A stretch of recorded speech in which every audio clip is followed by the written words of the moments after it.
काली बहन का हैंडसम और गोरी बहन का बदसूरत पति। उपासना तू तैयार हो गई? चल आज दोनों एक साथ कॉलेज चलते हैं। तुमने ये सोच भी कैसे लिया कि मैं तुझ जैसी लड़की के साथ कॉलेज जाऊंगी? उपासना हम दोनों बहनें हैं। इसी चीज का तो दुख है कि हम दोनों बहनें हैं। एक बार तो खुद को शीशे में देख और मुझे देख, तुझ में और मुझ में जमीन आसमान का फर्क है। उपासना की ये बात सुनकर काजल दुखी हो जाती है और अपना बैग लेकर कॉलेज के लिए निकल जाती है। तो वहीं दूसरी ओर जब उपासना मुंह बनाकर जाने लगती है तो विमला उसे रोक लेती है। अरे उपासना बेटा, तू बिना खाए कहाँ जा रही? और काजल को क्या हुआ? आज उसने भी खाना नहीं खाया, ऐसे ही चल पड़ी। होना क्या है, हमेशा की तरह साथ में चलने के लिए कह रही थी और जब मैंने उसे उसकी हकीकत दिखा दी तो मुंह बनाकर चली गई।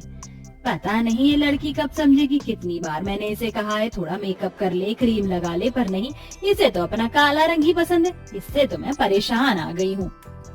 काजल और उपासना दोनों ही विमला की सगी बेटी थी, पर फिर भी विमला अपनी दोनों बेटियों में फर्क करती थी। ऐसे ही कुछ दिन बीत जाते हैं और एक दिन उपासना और काजल कॉलेज से घर आ रही होती हैं। रोड पर पानी भरा होता है, तभी एक बच्चा वहां से गुजरने लगता है, पर सामने से आ रही गाड़ी काजल देख लेती है और उस बच्चे को अपनी ओर खींच लेती है, जिस वजह से पानी के छींटे उपासना के ऊपर आ जाते हैं। बेटा तुम ठीक तो हो? तुम्हें दिखाई नहीं दे रहा था, सामने से गाड़ी आ रही है। अगर अभी तुम्हें चोट लग जाती तो? उसका तो पता नहीं, पर आज ये साबित हो गया काजल कि मैं तेरे साथ कहीं आ जा नहीं सकती। तेरी वजह से और इस बच्चे की वजह से मेरे इतने महंगे कपड़े और मेकअप खराब हो गए। अब क्या मैं ऐसी हालत में घर जाऊंगी? अरे कोई बात नहीं उपासना यार, हम तेरे दोस्त हैं, कब काम आएंगे? तो हमारे साथ हमारे घर चल, हमारा घर यहीं पास में है। और वैसे भी जब तुम दोनों बहन एक साथ चलती हो तो लगता है कि दिन और रात एक साथ चल रहा है। उपासना के सारे दोस्त काजल के काले रंग का मजाक उड़ाते हैं और उपासना चुपचाप सब सुनती है। कुछ देर बाद उपासना अपने दोस्तों के साथ उनके घर चली जाती है और बेचारी काजल आंखों में आंसू लिए वहाँ से निकल जाती है। पर यह सब कुछ विक्रम नाम का एक लड़का देख लेता है जो कि काफी हैंडसम था। वो घर जाकर सारी बात अपनी माँ को बताता है और अपनी माँ से कहता है, माँ, उसका सांवला रंग और गोरा दिल देखकर मेरा दिल उस पर आ गया है। माँ, वो मेरी कॉलेज की ही है। आप प्लीज मेरा रिश्ता लेकर उसके घर चलो ना।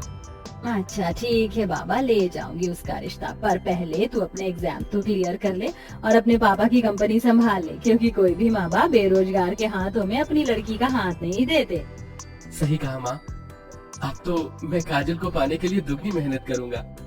विक्रम को काजल इतनी पसंद आती है कि वो हर समय काजल के बारे में सोचता है और कॉलेज में भी बस उसे ही देखता है। समय यूं ही गुजरता है और उन तीनों की पढ़ाई पूरी हो जाती है और विमला उपासना के लिए रिश्ते देखना शुरू कर देती है।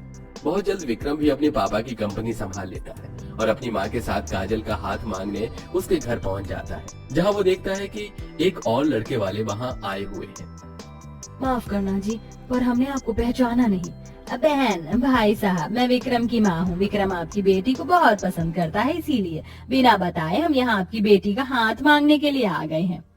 माफ करना बहन, पर मैंने अपनी उपासना का रिश्ता पहले ही सुनील बेटे से तय कर दिया है। कोई बात नहीं बहन जी, हमारी एक और बेटी है।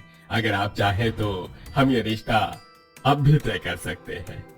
भाई साहब, आपको शायद कोई गलतफहमी हो रही है। हम यहाँ उपासना के लिए नहीं बल्कि काजल का हाथ मांगने के लिए ही आए हैं।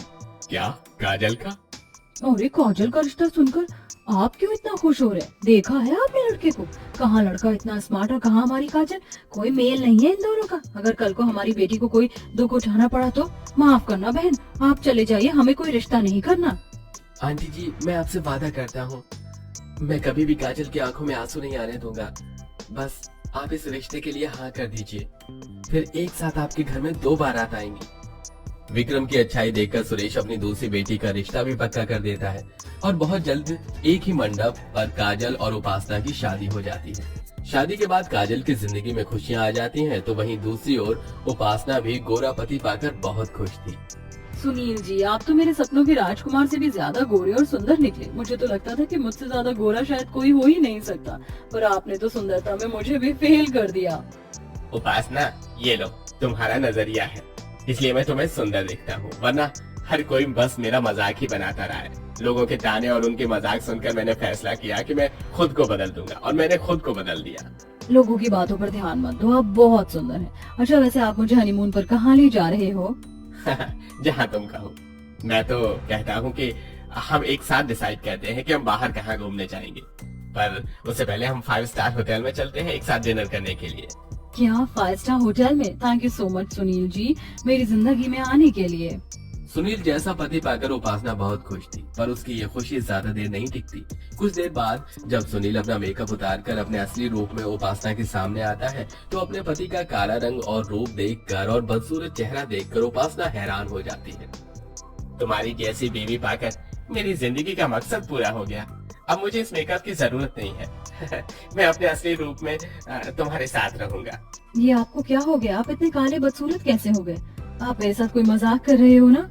उपासना, मैं क्यों तुम्हारे साथ मजाक करूंगा? मैंने तुम्हें बताया था ना कि लोग मेरा मजाक बनाते थे क्योंकि मैं काला था, और यही मेरा असली रंग है। और तुम तो मुझे दिल से प्यार करती हो, फिर तुम मेरे काले रंग को देखकर हैरान क्यों हो गई? नहीं, मैं एक काले इंसान की बीवी नहीं बन सकती। तुमने मुझे धोखा दिया है, दूर रहो मुझसे। सुनील का असली रूप देखकर उपासना की अपनी आंखों पर विश्वास नहीं होता, और न ही वो इस बात को मानने को तैयार होती है और अपनी माँ को फोन करती है।